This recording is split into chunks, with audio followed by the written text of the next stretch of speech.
Thank you very much for all coming along to this lunchtime seminar. My name's Christina Grant. I work at Traffic, and it is my pleasure to introduce our speaker today, Dr Sophus Ermgassen from the University of Oxford. Sophus is an ecological economist based at Oxford University's Nature Positive Hub, specialising in biodiversity market-based instruments, infrastructure sustainability, biodiversity finance, biodiversity offsetting, and ecological economics. He holds 3 ongoing expert advisory roles for the UK government on Natural England's Biodiversity Net Gain Monitoring and Evaluation Expert Advisory Group, UK Treasury's Biodiversity Economics Working Group, and the International Advisory Panel on Biodiversity Credits. He was an expert contributor to the UK Environment Audit Committee report on biodiversity and ecosystems, and frequently contributes to policy reports by the Parliamentary Office for Science and Technology. He is co-host of the European Society for Ecological Economics podcast, Economics for Rebels. And in 2022, he was listed as one of the 100 most influential environmental professionals in the UK by the newspaper, the ENDS Report. And in 2023, was awarded the Early Career Impact Award by the UK's Natural Environment Research Council. So please, everyone, give us a warm welcome to Dr Sophus Ermgassen. Thanks so much. So I was an undergrad here, and I used to attend this seminar series, and it was like my favourite thing about being an undergrad here. Every week we would come, all the conservation would come together, and I'd see, I feel like a kid, with all of these absolute legends, giving talks in the room. And it feels incredibly weird and an immense privilege to be the person who's actually giving this talk now. I was actually a pretty horrible undergrad, and who were incredibly nice and supportive to me. And I guess one of the messages for lecturers then is be nice and supportive to everyone, even the horrible ones, because some of them So, okay, we're going to start this with the story of 2 offsets. And I spent 15 minutes trying to find an appropriate image of Victorian grassland, mixed grassland woodland. And this is what I ended up with after 15 minutes. So it's a terrible image, but it's the best I could get. Okay, so we're going to start in the summer of 2019. I'm in Melbourne, and I'm going out auditing and visiting biodiversity offsets under the Victorian biodiversity offset system. To get to this offset, I hire a car and I drive 700 kilometers. I drive 700 kilometers, it takes about 7 hours, and I get there and I meet the environmental consultant who's out doing the field assessment there. As I'm driving there thinking, yeah, I'm going to be visiting a piece of absolutely beautiful sort of temperate rainforest. I'm going to be here. This offset system is protecting Victoria's most precious forests. And I get there and it's literally a farm that looks like this, right? With a small forest fringe at the back of a cattle pasture. And I'm like, this is kind of absurd.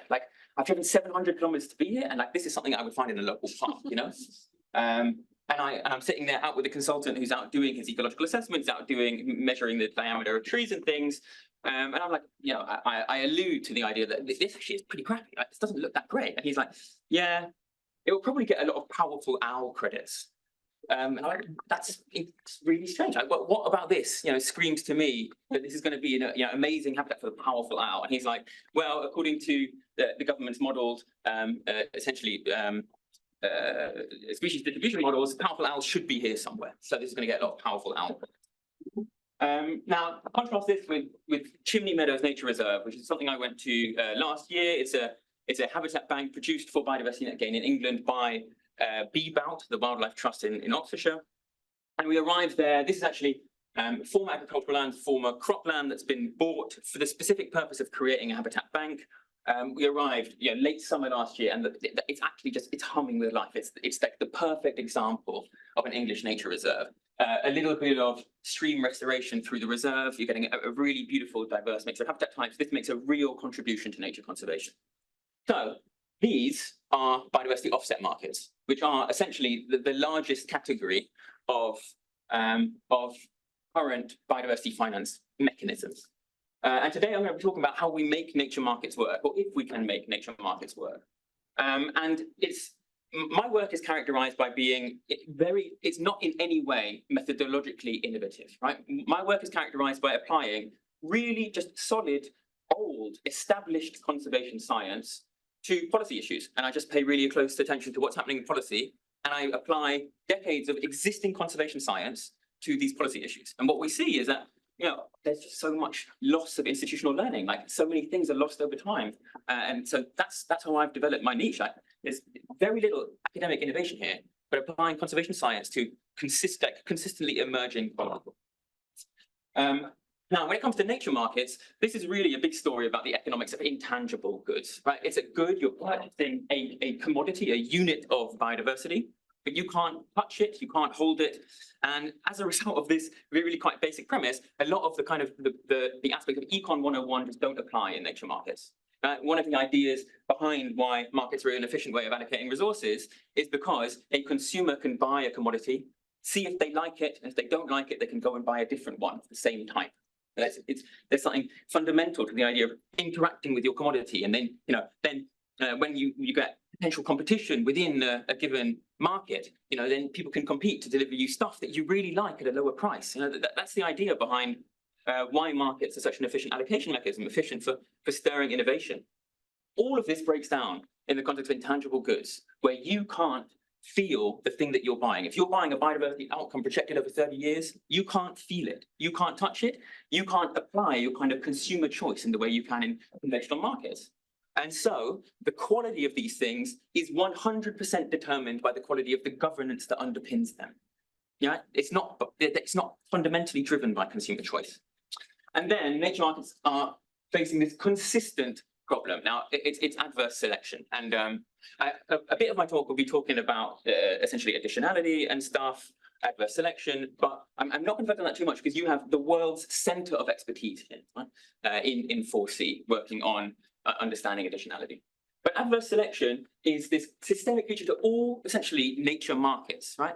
The idea here is that people opt into providing voluntary services when it's easy for them to do so. If you design a market, you ask people to volunteer to deliver nature services on their land, you will face the fundamental adverse selection problem where the people who opt into your program are those who are systematically least likely to be delivering something additional. You are most likely to be attracting people who would have been doing something similar anyway. And so if you don't design your nature market with the very simple understanding, right, that basically you will face adverse selection and you need to design governance that overcomes adverse selection, you're going to design systems that are wrong. And my talk is, as I say, incredibly simple. And conservation science has solved these problems, and they keep on popping up again and again in nature markets today.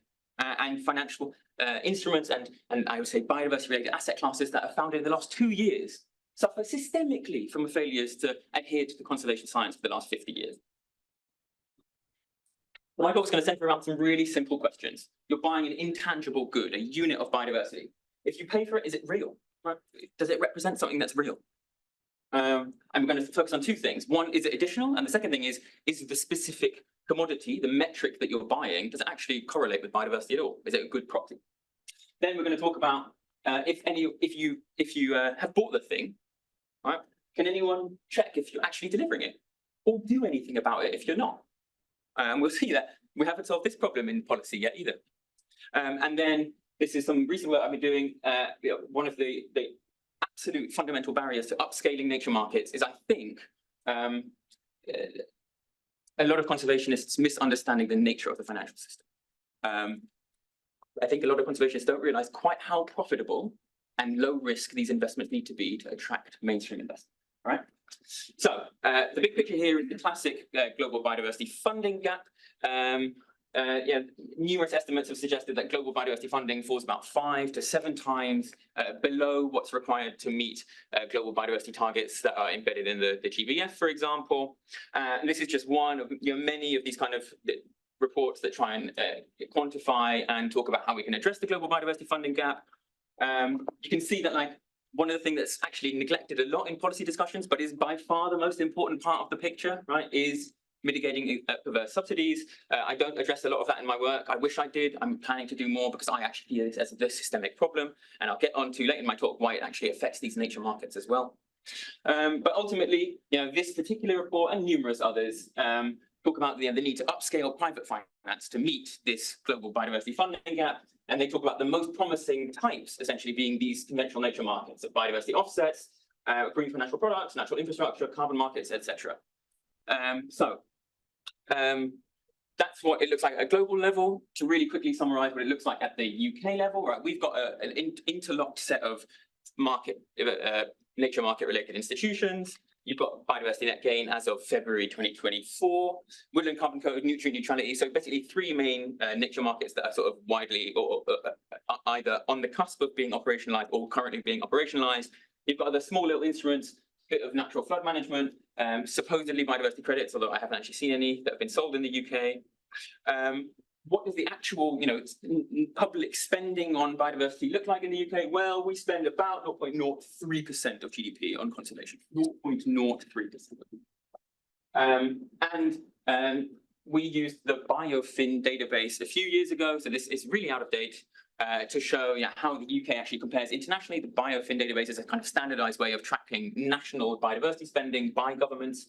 And the UK, as of 2017, was an absolutely huge international outlier in the amount they had reduced spending as a percentage of GDP. And you can see that there's been a slight reversal in the last few years, but we're still spending considerably less than we did in 2008 on conservation. And we're just, we're an immense international outlier compared to both European countries and countries in the global south. So clearly, public sector spending could definitely do more. And if we were even just aligned with other countries, we'd be spending a lot more on conservation. So the nature markets that Paulson Institute report highlights as the ones with the greatest potential to scale up are these biodiversity offset markets. And that's because they're often aligned with existing processes like the environmental impact assessment process. That report claims that we could have a biodiversity offset market of $168 billion a year by 2030, which is kind of like insane to anyone who's actually worked in this stuff. For reference, the global sort of biodiversity compliance markets right now estimated at a value of about $6 to $9 billion a year. That's after 50 years of implementation, right? They started being implemented in the 1970s in the US. Voluntary carbon markets sitting somewhere between $1 and $2 billion a year, right? After about 20 years of implementation. So we're sitting at, just over $10 billion a year after 50 years of trying. So the idea that in 6 we'll hit 170 is kind of like wild to me. And this figure just shows essentially that we have a lot of biodiversity offset systems in the world where you have some kind of form of mandatory compensation. So offsetting is required by law for either specific impacts that affect specific sectors. So the dark blue just shows that. And in some of those offset systems, the way they organize the delivery of offsets is through markets. We've got some high-level policies that are affecting the biodiversity finance landscape currently. Obviously, we've got the Kunming-Montreal Agreement. This is a really key term. We've committed to upscaling, mobilizing at least $200 billion a year, and it explicitly mentions through stimulating innovative schemes such as green bonds, biodiversity offsets and credits. So it explicitly mentions biodiversity credits in the Kunming-Montreal Agreement. This is an asset class which at the time literally didn't exist. We've got the EU restoration law, which is actually quite interesting. If it actually gets through the European Parliament, then we'll have countries having to provide draft restoration plans to show they're going to have achieved the law. And this will include finance strategies, which would have to be released by the end of 26. And I know that, for example, I give talks to lots of governments across Europe who are keeping their eye on biodiversity net gain in England as their potential, as one of the examples for mobilizing private finance to achieve their overall goals. In the UK, we've got the Nature Markets Framework, which is essentially the government's plans for upscaling those different nature markets that I alluded to earlier. And then we've got these other potential drivers of investment, the EU Corporate Sustainability Reporting Directive and the Task Force on Nature-related Financial Disclosure. Although I say that, to me, it's not yet clear what the theory of change is behind why these would stimulate more investment in biodiversity finance. Okay, let's start with this. If you pay for the thing, is it real? Now, biodiversity offset systems, that there's essentially only been 5 counterfactual-based evaluations of biodiversity offset systems that I'm aware of in the literature to date. The first one was Phil Gibbons did this for New South Wales in 2018. They found that the offset system will offset its existing losses. It will achieve its policy goal of no net loss in over 120 years' time. It's supposed to be about 20 under the policy. So that implies it's about 6 times less effective than it should have been according to the policy. Sondredal did this similarly, a counterfactual-based evaluation of species conservation banks in California, and it had a really weird outcome, this paper, really strange. Offsets were actually associated with net preventing transitions from agriculture to natural habitat. Kind of a strange, perverse outcome. And that might be something to do with the fact that some of the species managed under the plan were actually agricultural specialists. So we don't fully understand that result, basically. This is not strictly a market, but this is a paper just to show that biodiversity offsets can work if they're sufficiently well-resourced and they have consistent targets, consistent goals that aren't stretched between multiple competing priorities. So this is this fantastic paper by Katie Devonish et al. A few years ago, showing that a huge biodiversity offset for the Ambertobi mine is on track to have worked, at least for forest cover. And then you've got the Incan et al. Preprint from the US wetland mitigation system that shows that actually, from my reading, this is the world's most successful biodiversity market, the US wetland mitigation system. Offsets under this system are actually additional. There's just a lot fewer of them than we hope. So it's still not achieving its policy goal of no net loss by a long way. But the restoration of wetlands under the US wetland mitigation market is actually additional. They tend to perform ecologically much less well than natural wetlands, but at least the addition of area is additional. So the fifth one is one that I did during my PhD, spent about 2 years on with collaborators in this room. And essentially, this is just, again, just a pretty ordinary statistical matching paper. So there's people who have so much expertise on this in the room that I'm going to go quite fast through this. But essentially, one of the world's best established biodiversity markets, one of the world's best respected, is the Victorian Native Vegetation Framework. Offsets were first introduced into the system from 2002 on. Sorry, the policy was first introduced in 2002. First offsets entered the system in 2006. The metric is habitat hectares. They were ones to first pioneer the habitat hectares measure, which is basically a condition area metric. You take how much area you have, the area of habitats you have, and you multiply it by the condition, and that gives you an overall sort of biodiversity score. Consultants go out and measure the quality of the habitats at baseline, and then the government has a standardized method to predict the future gains that come from offset management in this system.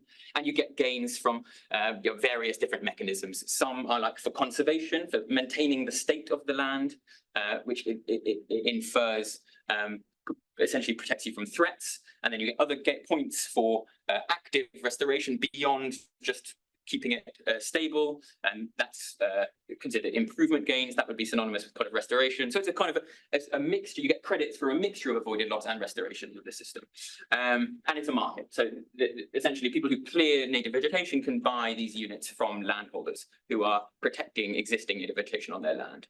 So really, it's a classic statistical matching. For one half of it, so one of our counterfactuals here is just ordinary statistical matching. We took the database of every land parcel in the state of Victoria, and we matched on those that were the same kind of environmental and economic characteristics. But the other thing we did was we compared the change in forest cover in offsets with sites that would go on to be offsets in the future, but were not for the duration of the study. So it's an alternative way of generating the counterfactual. And we kind of quite like that one, because although they're really not particularly well matched on covariates, they share the fact that the landholders have both opted into the scheme. So we're hoping that that's a kind of controls to some degree for landholder characteristics. And this is the kind of the highlight result. So for about 80% of the offset system, which was these avoided loss offsets, they were preventing essentially the loss and degradation of native vegetation on farms. We find no effect whatsoever. So these things were protecting forests that would not have been cleared anyway. And that's irrespective of what your counterfactual is. Then for restoration-based offsets, those that are aiming to restore land, starting with forest cover that is not 100% essentially, the result is really interesting and totally depends on the way that you specify your counterfactual. But what you can see is that if you had measured before and after, this is the red line, if you measured before and after, it looks like these offsets really worked. But if you account for the fact that in 2009, the millennium drought ended, and you had the end of a decade-long drought in Victoria that led to widespread vegetation increase across the entire state, you see that actually the vast majority of that vegetation increase was caused by climatic conditions and had nothing to do with the offset system at all. So under the matching specification, it looks like it was reasonably effective. when you're comparing it with sites that were not offsets for the duration of the system, but would be offsets in the future, you can see the effect is slightly smaller. And what's really interesting is in 2009, Victoria experienced the Black Saturday fires, one of the worst wildfire events in Victorian history. And that led to this huge drop in native vegetation extent in our offset system. If you actually exclude the land parcels that were burned to a crisp in 2009, no effect whatsoever of the offset system at increasing vegetation. So but what's really interesting, and this replicates a lot of the results, for example, in the voluntary carbon market, is that you see this really consistent pattern in offset systems. Lots of them do nothing. Some of them are actively bad. Some of them are easily outperforming their counterfactuals, and some of them are really good, really good. So I guess one of the big questions for like offset systems is, how can we eliminate these things that deliver no additionality and push all of our systems towards these things that really work? And this just summarizes the overall results. We don't actually have good data on how much vegetation was lost under this policy. We had to piece it together from really dodgy presentations in government reports. But we're absolutely convinced that this policy did not achieve no net loss of vegetation. The thing that we really can't account for in our evaluation is vegetation condition is also one of the key outcome variables, and we can't measure that at all using remote sensing. So essentially, like half of the habitat hectares score is something we actually can't evaluate in this position. Okay, so that's the native vegetation framework. You know, one of these big nature markets in Australia. Let's go on to biodiversity net gain in England, right? Which is a new approach to planning and land management, which aims to leave biodiversity in a measurably better state than it was before. So it's mandatory as of this year under the Environment Act, and every development needs to achieve a net gain of 10%. And essentially, the metric that we're using here is the site. A consultant goes out to the site and they look at the size of each habitat patch, what kind of habitat patch it is, which is given a distinctiveness score preset. Then they look at some of the ecological criteria in this particular habitat patch and give it a condition score. And then this is multiplied by strategic significance, which is basically, does it fall within the local nature recovery network for that specific local authority. And that gives you the biodiversity value of a site in an Excel spreadsheet at the baseline. Then you do the same thing, you project it forward 30 years into the future with your proposed project plan, and you project what that thing will look like in 30 years' time. And basically, if you deliver stuff that's hard to deliver, so habitats that are quite hard to restore, or habitats that take a really long time to mature, woodlands that take a really long time to mature, you get penalized for this. So you have to deliver more stuff to achieve your net gain. What is this metric delivering in reality? So this is data from 6 early adopter local authorities that we collected before biodiversity net gain became mandatory. So it's not actually what is happening under biodiversity net gain. It's our best possible data-driven attempt to understand what is probably happening based on what was happening in the early adopter local authorities before it was made mandatory.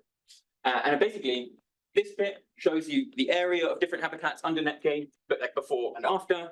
This bit shows you the biodiversity units generated by these different habitats before and after for all of these different habitat types. And I want to basically pay your attention to draw your attention to a couple of stuff. In our database, this achieved a huge biodiversity net gain, about over 20% net gain in our database, but this was associated with a huge loss of area. So we get a lot of construction on cropland, a lot of construction on pasture, and a huge increase in urban area. So in total, about 30% of the green space, of croplands, pastures, etc., is being removed from this data set, is being built on, and yet, so it's approximately a 30% reduction in green space, naturalized area, and farm. And that's giving a 20% increase in biodiversity. So how's that happening? It's happening because they're promising to deliver much better stuff in the future in smaller habitats. And if you ever want a really nice example of how markets will lead you to deliver the thing that's the most efficient to deliver under that particular commodification mechanism, this is a really nice example. About a quarter of all of the units in biodiversity net gain in our sample come from one specific habitat type of one specific condition level, right? And that is because this clearly optimizes something, right? This is clearly an efficient habitat to deliver in terms of units. The other thing that was kind of insightful, I think, from our work is that the biodiversity offset market, the thing that is going to drive investment in nature, is actually really small in our data set because it's very easy for developers to meet all of their obligations within their own development footprint through sort of landscape measures and things, and installing grasslands or wildflower strips within their development. They use that to meet the vast majority of their obligations. So this thing, which is supposed to be our nature market, is actually very small. This is really nice work that's about to come out at the end of this month by Cicely Marshall here in CCI that shows that the biodiversity metric basically doesn't correlate with external measures of biodiversity. So it does correlate with plant species richness, but plant species richness is endogenous to the metrics, one of the things that you use to calculate your condition score. So if you validate your metric against external measures of biodiversity, essentially, in this case, birds and butterflies on the sites that are achieving a given biodiversity unit score, there's no correlation. So a higher number of biodiversity units does not correlate with more biodiversity according to external measures of biodiversity. We've replicated this result. The brilliant PhD student who I'm really lucky to supervise, Nat Duffus, has replicated this result by doing the same with, instead of using long-term monitoring data, by actually sampling insects at the site in these habitats alongside doing habitat assessment. So we now are pretty confident that the biodiversity metric is a really inadequate proxy for biodiversity. So we see these kind of serious issues in nature markets that have been solved by conservation science, but are continuing to be replicated, right? We see issues of additionality, as in the case of this Victorian nature market. We see terrible biodiversity proxies being propagated again and again and again. And I see the lack of validation in these condition area metrics as highly problematic. As of a couple of weeks ago, we know that the UK biodiversity metric, or the English biodiversity metric, which has not been validated yet, and the only two papers that have attempted to validate it suggest that there is an extremely weak or no relationship with real biodiversity. That has already been exported to North America, Saudi Arabia. We've seen it in Sweden, Scotland, Wales. So other countries are adopting these metrics which have not been validated. Well, man, they're going to start on biodiversity credits, right? So we're doing two papers to review biodiversity credits, and one of the highlight results from one of these papers that's led by Hannah Walshop is that there's no attempt to calculate a counterfactual. So you can't know if biodiversity credits have worked.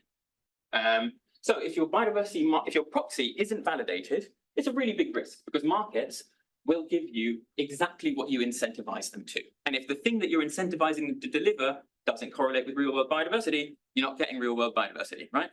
Now, in any individual market, if you study case studies, you will always find really well-intentioned people who are using those markets to fund good conservation. I'm not interested in the individual case studies of really good conservation projects. I'm interested in the outcomes at the level of the system. And individual case studies give you absolutely no indication of how the system is working. So there are really great projects that are being financed by Biodiversity Net Gain. There are great projects that are being financed by the Woodland Carbon Code. But that's not how the system as a whole works. Okay, so why are our metrics not working?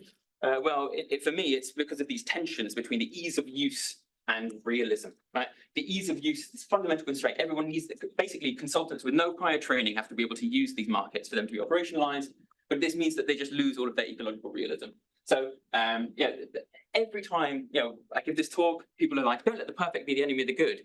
But I'm trying to point out in markets, right? Any weakness in a market will be exploited. If you leave a structural weakness in a market, even just a small one, it will be exploited, and the thing has a very high risk of just not working. So it's more like don't let the good be the enemy of something that doesn't work, right? That is not don't let the perfect be the enemy of the good. Now, this is a really important insight. Biodiversity markets are almost never trying to optimize for biodiversity.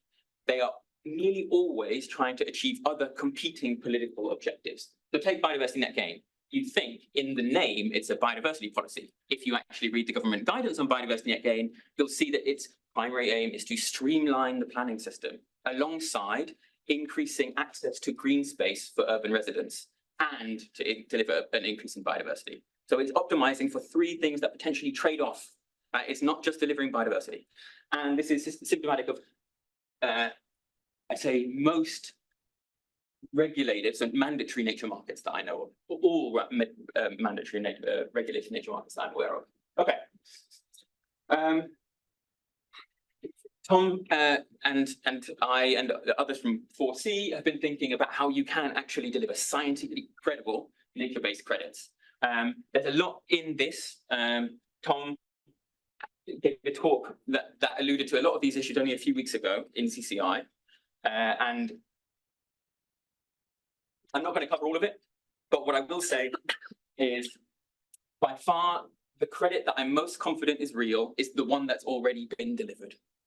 And if you are issuing credits based on upfront projections of how the credit will develop, if you are not using the most conservative, reasonable scientific parameters for every parameter that you are projecting into the future, then you have an extreme risk that you will be under-delivering relative to what you have promised. So Tom and I have done a lot of thinking, and others have done a lot of thinking about how you can actually scale up these scientifically credible nature-based credits. And there's a couple of key principles. One, you would basically only release credits ex post after they've been evaluated. But people might want to invest in these things based on upfront projections, but you have to use the most conservative estimates of every parameter where possible. Then, if you want to be sure that you've delivered some kind of nature or biodiversity or carbon gain, you have to be investing in a portfolio of offsets rather than an individual project, because we know that from all of this evidence, a lot of projects don't work. Some do. And so there will be an effect at the level of the portfolio that you can't guarantee if you invest in an individual project. Lots of other stuff in this paper and thinking, but Tom is actually the expert on this, Tom and Proxy. Okay, second one. Can anyone check if you're actually delivering the thing that you've promised, or do anything about it if you're not? Compliance in offset markets historically has been pretty bad. We're sitting at around 50% compliance for lots of these offset markets around the world. The most shocking result is this one. Lucille Bezombes' work from a French biodiversity offset system, which actually visited offset sites and found 30% of them didn't exist. So that's pretty bad. In Victoria, right, when you're trying to measure how the actual offset system is performing, there's no condition data that's available publicly. And we talked about this, and it's not actually really required to monitor changes in condition by ecological consultants. They have to report on it every few years, but I've spoken to the regulators there, and they're also pretty lax if you don't submit monitoring reports. And then this is a wider issue with condition area metrics. We can't validate them.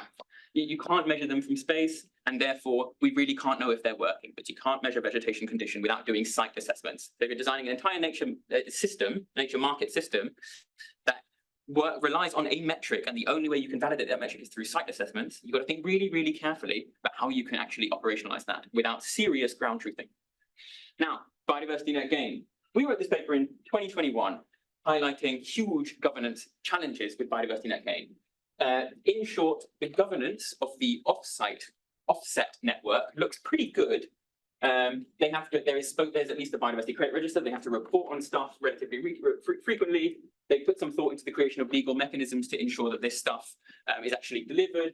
But remember our work, over 90% of the outcomes are delivered on site, and the government proposed no new compliance, monitoring or enforcement measures for delivering the stuff that's delivered on site. And in fact, the local planning enforcement system was considered adequate. Now, it's not. It was never designed for this. Planning enforcement, according to central government ombudsman, local authorities should only actually enforce violations of planning conditions if they are in excess of this threshold of a serious harm to a local public amenity, which is interpreted by planners as meaning a threat to human life. So if you're not delivering a grant that you promised 10 years ago, right, that does not meet this threshold, which means that we think that about 90% of this policy is essentially legally unenforceable.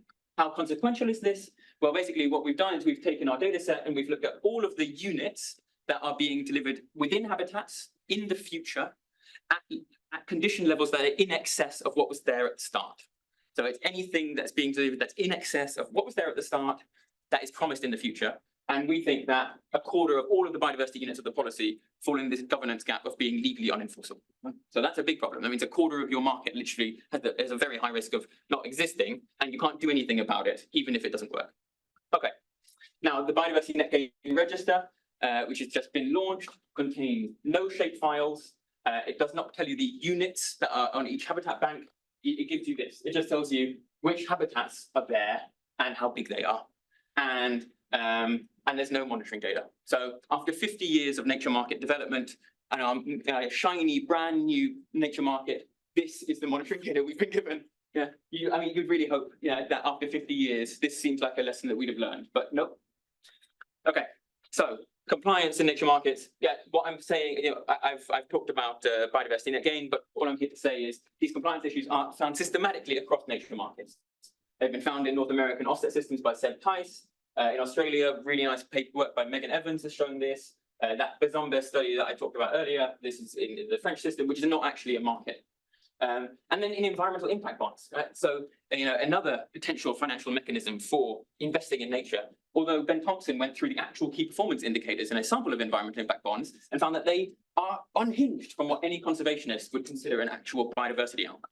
It's things like how much area is under a stewardship agreement, which is like, it's very, very far from delivering a biodiversity outcome. Okay, so in many cases, we can't check if we're delivering the thing or do anything about it, even if we find that it's non-compliant. This is the work that I've been doing for the last 2 years now, interviewing sort of what they call elite biodiversity finance experts. They're just normal people, but that's the terminology.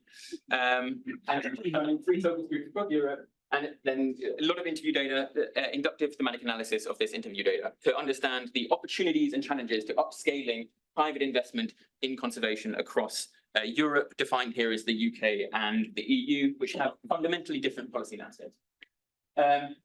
Really quickly, I mean, lots of this stuff is really obvious, but there's opportunities in upscaling finance through increased specialized expertise. There's an increasing number of nature funds who have at least a decent or vague understanding of conservation. This one's really important, technological innovation like permitting real-time monitoring of biodiversity. That's a big opportunity, really cool. Financial innovations are solving a lot of the conventional financing problems that come with some of the complicated attributes of nature. Then another opportunity is the changing macroeconomic conditions, right? There is certainly, in our interviews, it came out that there was definitely increased public demand for action on nature. And this is manifesting in, things like these voluntary sector-led initiatives like the TNFD. The macroeconomic conditions affecting farming, creates a potential source of people who want to participate in nature markets because of the challenges of actually remaining in farming. But we face these old challenges that have continued to face nature markets and have done over the last half a century. There are these fundamental tensions between finance and ecology. Social perceptions is a really big one. Nature markets need political acceptability in order to be widely accepted and applied. But there are a lot of people who are really worried about nature markets, and some stuff really just does look bad. What makes sense from an industry perspective risks looking really bad to the public. So de-risking is a really nice example where a government steps in to essentially insulate an investor from risk. And so this can, there's lots of ways you can do this. You can do a first loss guarantee. So if the investment doesn't work, it's the government that bears essentially the first losses on that investment, and various ways of doing de-risking. But people who work in this industry are like genuinely worried. One of at any time, right, there's a risk that the Guardian or someone writes an article that's like, government pays Citibank 5 million for nature investment, right? Because they're a financial intermediary at the heart of this. There are serious financial intermediaries at the heart of nature markets. So take the Belize debt for nature swap. It's a $365 million debt for nature swap. Of that, $82 million is paid to Western intermediaries in the form of transaction costs. It's like 20% of the deal size, absolutely enormous.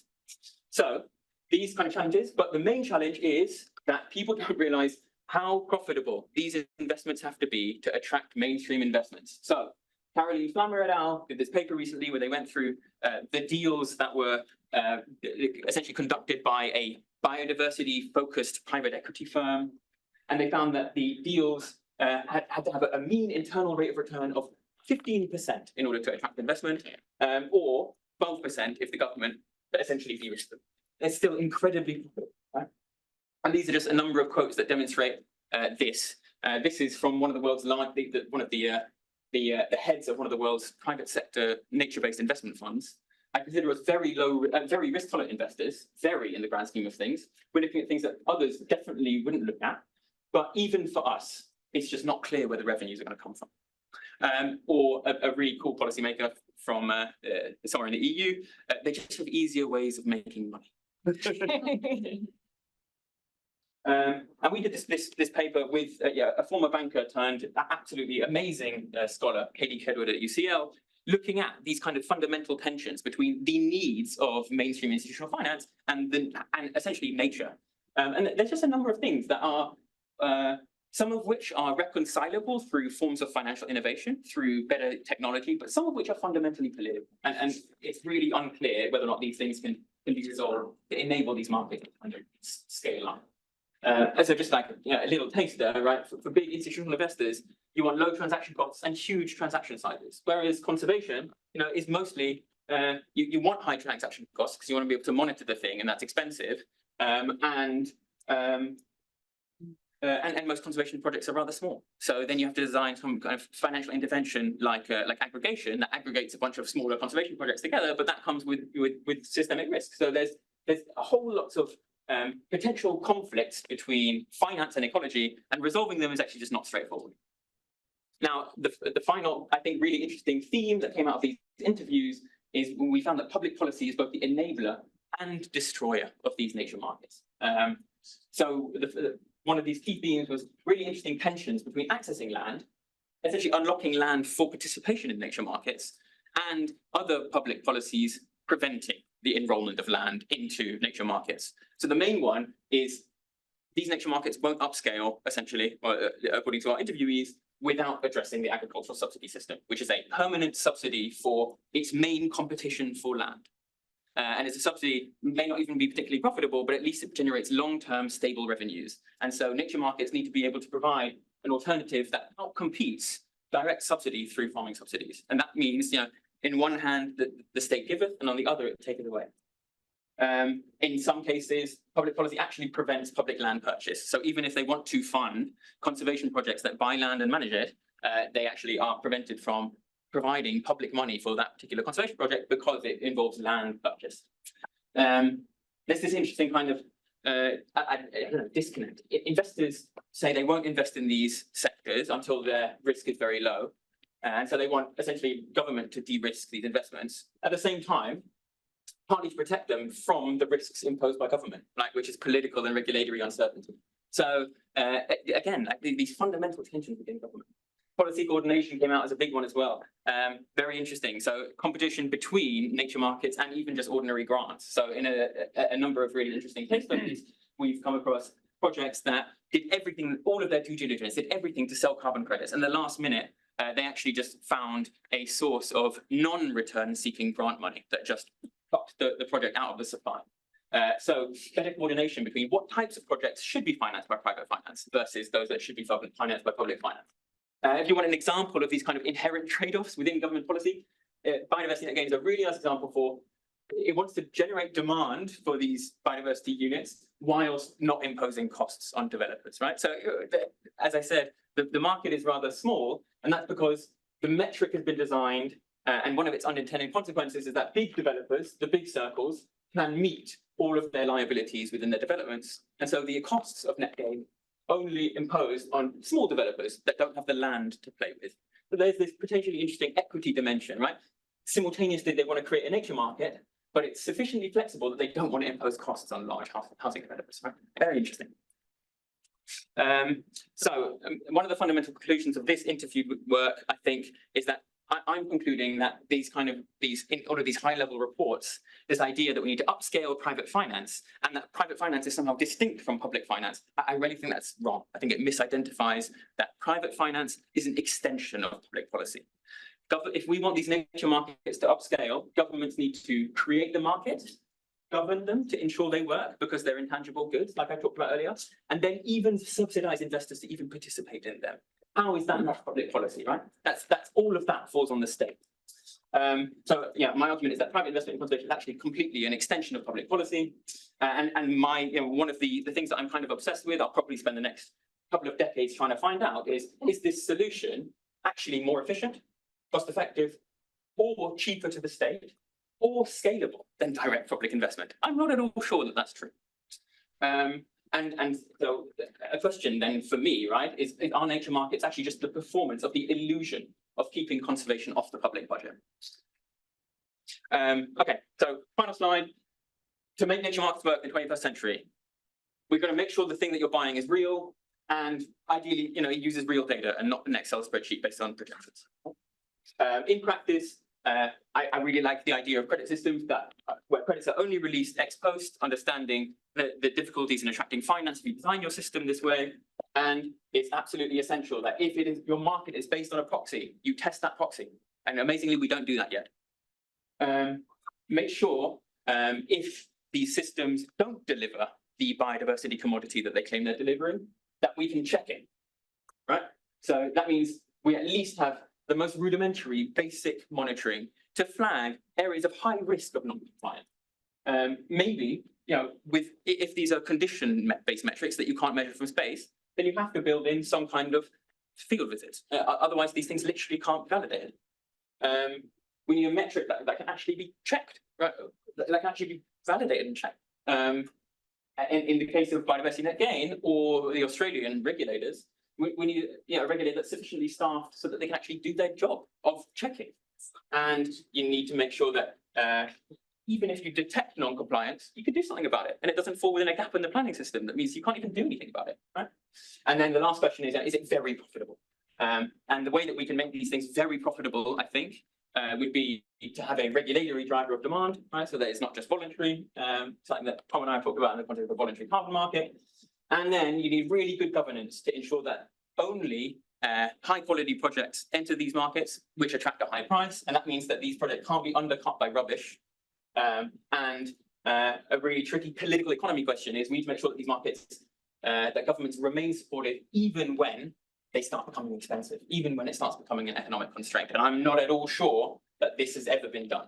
And we did a paper on the Australian offset systems that actually showed that, in particular cases when offsets started becoming pricey, they started doing their job, then the government immediately changed the law to essentially weaken them. So this seriously requires political will. The idea that private investment in nature is a kind of alternative to, or it's like the solution that arises in the absence of the political will to actually do something and spend public money. But I think that's kind of flawed, because to make these things work requires serious political will. They are an extension of public policy. Okay, that's my talk. So thanks so much for listening.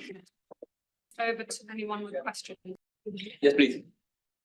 I was following with you quite along the way, but then I was really puzzled by your policy recommendations, which were policy recommendations, because you've outlined another fundamental challenges with the biodiversity offsets. We can look at the long trajectory of conservation interventions, of which there are many different types, and this is one small type. We can see historically that many different types of interventions work better, indigenous protections, land use zoning, even regulation, just plain old regulation on what you can and cannot do. And then what you're recommending, you say also this needs a really high rate of return. It's intangible. A lot of the science isn't well developed, et cetera. But then your recommendation is we need to create more markets and we need to subsidize them. I sort of would have thought you would have ended in a completely different way, which is that this is not the approach at all. That makes sense, basically based on all the reasons that you've shown, which were largely empirical, not theoretical, but you could support them with theoretical reasons. So I'm just curious why you ended on, let's go even deeper into this trajectory and subsidize it, thereby favoring investors to reach this high rate of return. Keeping in mind those equity concerns that you mentioned. Okay. Why is that your recommendation? Why not this is not the right approach, and I would like to spend my time pushing people into, things like the Endangered Species Act and things like that. Yeah. Because it's the first time I give this talk, and I didn't realize that's how it came across. Okay. It's a bit, I'm somewhere in the conclusions of the paper that was, that's my postdoc project, commissioned by the European Commission, by the Horizon 2020 project, explicitly asking how can we upscale these markets. Those are the conclusions to the answer, how can we upscale these markets? They're not at all my favorite policy solution. Yeah. And so really, really useful. Yeah, so that's the conclusion of that paper. It's not actually the conclusion of this talk. Yeah, no. The big question, one of the ones that I sort of spend a really large time grappling with, one of the ones that I'm most heavily criticized on is the kind of what is the alternative question. The kind of policy levers that I would pull right now are like actually just meeting our existing international biodiversity aid commitments. You know, the fact that we have we've committed to investing many tens of billions internationally through forms of bilateral or international aid that we are just not meeting. And in many cases, those funds are actually conditional or actually delivered in the form of loans rather than grants. Like those are some, that's real. That'd be the way that I would go, like actually honoring our existing commitments. Then in terms of how we address this stuff domestically, biodiversity again is super young. I actually think it's an improvement on the existing planning system, which gives zero weight to biodiversity at all. The National Planning and Policy Framework, as it's designed, says that you're supposed to achieve net gains basically where possible, but it's left down to the subjective decision of the planner, who's under other very serious economic and financial constraints. So having this formalized in a kind of in an Excel spreadsheet, despite all those deficiencies, I think is actually an improvement on the current system.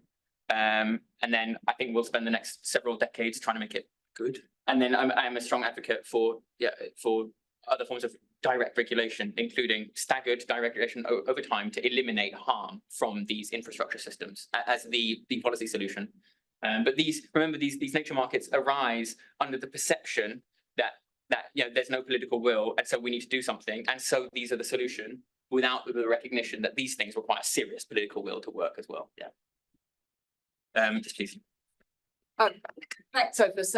Really interesting stuff. I think this is a rhetorical question for all of us, but especially some of us who work in this space a little bit. So in the English biodiversity net gain, there was a metric, and we've been able to see what that metric was going to look like since 2012.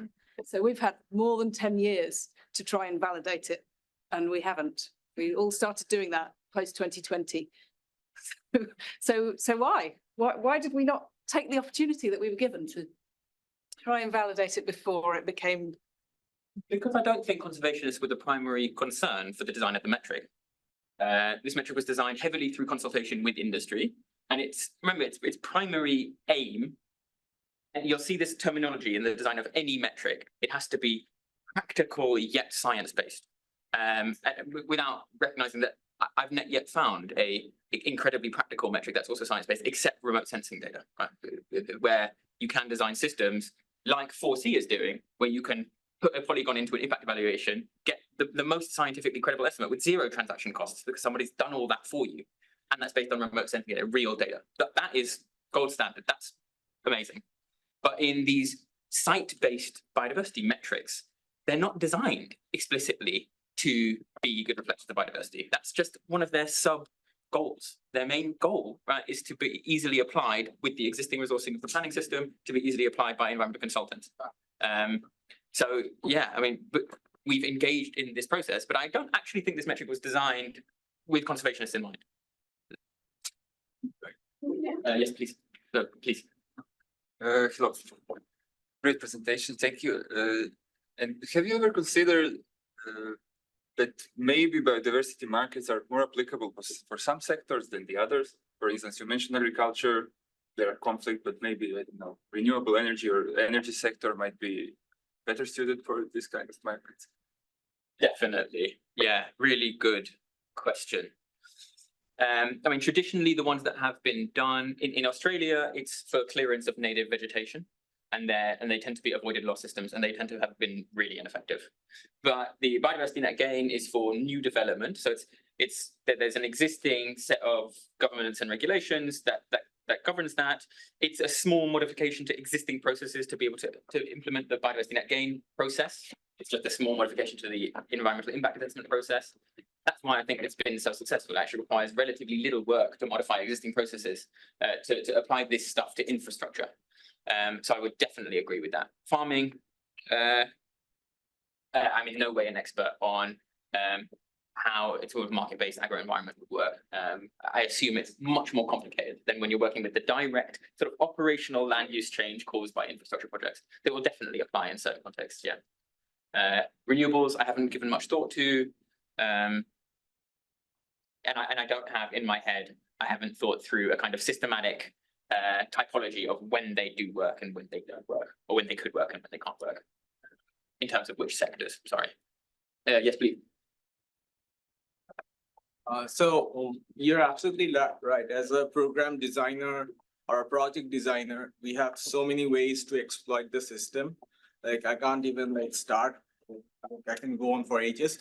Do you have any advice for people like us who wants to exploit the system? I mean, I don't want to, but the system is there to be exploited. But we see potential in growth over here. But it's unethical, but it's within the system. Yeah, no, it totally is. So this is why I'm a big fan advocate of the 4C approach, right, which puts scientific impact evaluation at the heart of these systems. And so in that scientifically credible nature-based credits paper that I've worked on with Tom Swinfield and others, we think we've come close to designing a system that actually is scientifically credible, right? And that would be based on credits only being released ex post using robust impact evaluation methods with some other complexities. But the reason that that's not applied is because it becomes very, very difficult to attract financing for that kind of mechanism. Because essentially you're increasing uncertainties for investors. If you can't just, if you're no longer working at the project scale and you start working at the portfolio scale, investors need to start investing in a portfolio of projects.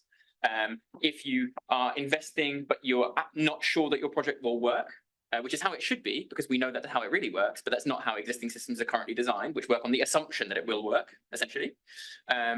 Then again, that decreases the attractiveness to investors, right? Because you greatly increase your risk that you won't be delivering these future returns. So I think I didn't, if I understood your question correctly, like I actually think now after the last 20 years of innovation in this area, I think we have the ability to design scientifically credible forest carbon offset systems.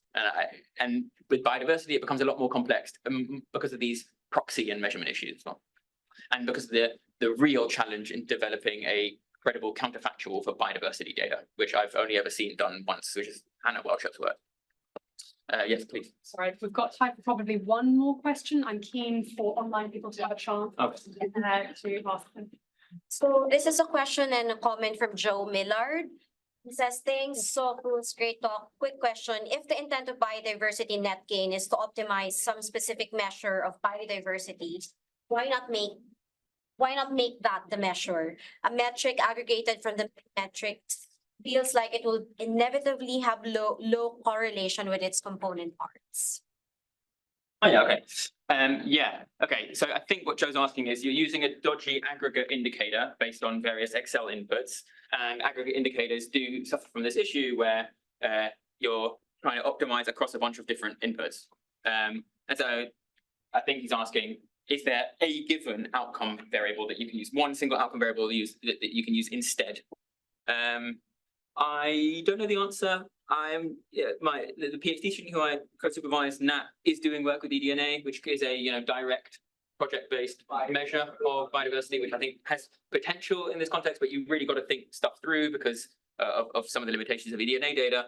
But right now, that's where my thinking is, basing it somehow on real data, but I haven't thought it through fully.